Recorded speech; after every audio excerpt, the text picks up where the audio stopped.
साथ लगातार खास मेहमान जुड़े हुए हैं, स्वामी सर्वानंद जुड़े हुए हैं, इसके अलावा डीपी शास्त्री जी भी जुड़े हुए हैं। डीपी जी, ये बताइए कि अभी तो स्वामी जी ने कहा कि ये कुदरत से खिलवाड़ है, जिस तरह का कमर्शलाइजेशन हो रहा है केदारनाथ में, ये कुदरत ने उसकी सजा दी है। क्या आप इस बात से इत्तेफाक रखते हैं? देखिए, बिल्कुल महाराज जी बिल्कुल सत्य बोल रहे हैं। इसमें क्या है कि चरणों से निकली गंगा प्यारी, जिसने सारी दुनिया तारी। वो गंगा जो भगवान श्री नारायण की चरण से निकली, ब्रह्मा जी ने कमंडल में रखा, भगवान शिव के जटा में है, और देवाधिदेव महादेव की जो तपोभूमि है, जहाँ तपस्या किया गया, बड़े बड़े ऋषि महात्मा संत आज भी और प्राचीन समय में भी, सतयुग में भी, त्रेता में भी, द्वापर में, सब लोग अपने तप बल के द्वारा वहां पे अपनी शक्ति की जो है ना पहचान कराई और उससे कुछ अर्जित किया, प्राप्त किया। आज हम लोग इतने अंधे हो चुके हैं धन के लिए, अपने अपने जीवन में अपनी विलासता के लिए डूब गए हैं कि ज्ञान नहीं है कि हम लोग कहाँ जा रहे हैं। उसकी देखिए, प्रकृति कभी भी किसी के साथ जब भी कुछ करती है ना, तो प्रकृति का जो बल है ना, जिस तरह अग्नि है, वायु है, सूर्य है, इस सब बल के द्वारा खेल खेलती है। आज ही की अगर हम स्थिति देखें तो निर्जला एकादशी में तुला के चंद्रमा, तुला के शनि और तुला के राहु, 3 ग्रहों की युति अभी मिली है। इसके मिलने के साथ आज जो स्थिति हमारे देश की हुई है, चाहे हम लोग की जो हुई है, हम भी दुखी हो रहे हैं उस समाचार को सुन के। बल्कि हाँ, देवाधिदेव महादेव के अगर नगर में कभी किसी व्यक्ति का किया हुआ है कुछ, चाहे वो संत हो, चाहे हम हैं, चाहे आप हैं, चाहे महात्मा लोग हैं, अगर कोई खेल खेलते हैं या खिलवाड़ करते हैं, तो प्रकृति को उसको कोई ना कोई सजा किसी रूप में देती है। स्वामी सर्वानंद जी, उनके पास मैं जाना चाहूंगी। मुझे ये बताइए कि आप ये कह रहे हैं कि कमर्शियलाइजेशन हो रहा है, वहां पर विलासिता का जीवन दिया जा रहा है और कुदरत अब अपना कहर दिखा रही है, कुदरत अपना गुस्सा प्रदर्शित कर रही है, लेकिन ये कमर्शियलाइजेशन करने वाले कौन लोग हैं? तमाम महंत हैं, महाराज हैं, जो आप बेहतर तरीके से समझा सकेंगे इस पक्ष को। नहीं प्रीति, देखिए अभी शास्त्री जी ने बहुत अच्छी बात कही है और मैं उससे सहमत हूं। देखिए, आज जो केदार खंड है, इसको जो बद्रीनाथ भी है वो केदार खंड में आता है। तो भगवान शिव ने ही नारायण को भी तप करने के लिए अपना ही स्थान दिया था और कहा था कि पार्वती को भी नहीं बताऊंगा, तुम यहां तपस्या करो।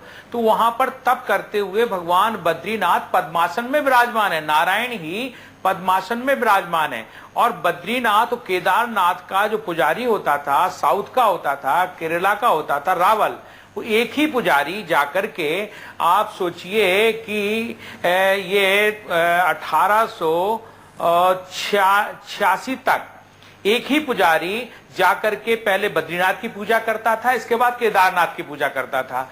तो वहां पर जो पुजारी रखा जाता था 16 साल की आयु तक रखा जाता था, जिसमें कहीं पर भी वैचारिक मानसिक कहीं काम विकार ना हो। जब वो 18 साल की आयु का हुआ और इसके बाद कोई पंडित तैयार नहीं हुआ, तो पुजारी को जब तैयार रखा तो वो जैसे ही उसके कहीं किसी श्रद्धालु के प्रति काम विकार उत्पन्न हुआ, तो वहां बीच में एक पहाड़ आ गया, मंदाकिनी और अलकनंदा के बीच में। अब आप देखिए, जहां रुद्रप्रयाग है, रुद्रप्रयाग से करीब काफी लंबा जाना पड़ता है बद्रीनाथ को, और रुद्रप्रयाग से काफी लंबा जाना पड़ता है, 1 दिन की यात्रा है पूरी कारों बसों से केदारनाथ की। तो आप देखिए, मनोविकार से भी देवभूमि अपवित्र होती है। जब आप साक्षात ही विनाश के सारे आचरण कर रहे हो, तो प्रकृति के जो 5 प्रकोप हैं, चाहे जल का प्रकोप है, अग्नि का प्रकोप है, वायु का प्रकोप है, आकाश का प्रकोप है, धरती का प्रकोप है, ये निश्चित है क्षति पहुंचाते हैं। मैं इस बात से सहमत करता हूं प्रीति। जिन महंतों ने, आपको मालूम होना चाहिए, बद्रीनाथ में हमने भी सन 70 में एक छोटा सा प्रकोष्ठ खोला था, काली कमली वाली की धर्मशाला है।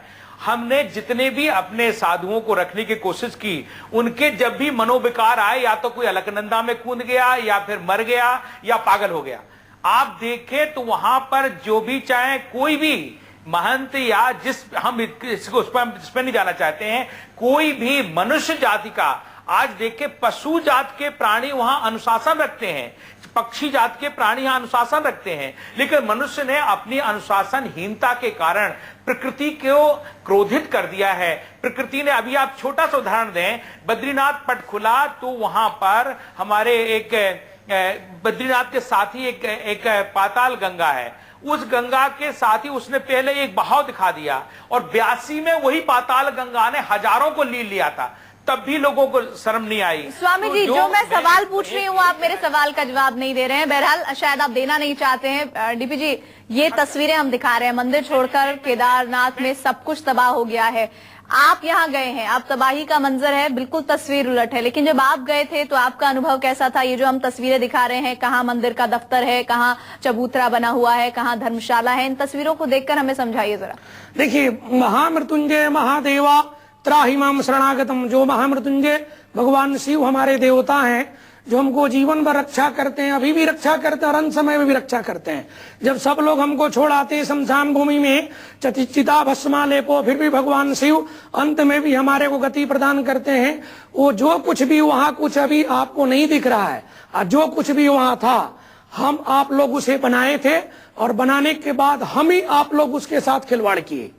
आज जो राजनीतिक के लेके चले या सरकार को लेके चले, हमारे पर कई लोग, चाहे वो संत हो, चाहे महात्मा हो, चाहे बिजनेसमैन हो, वहां जा करके अपनी अपनी ऐसा खेल खेलना शुरू किया।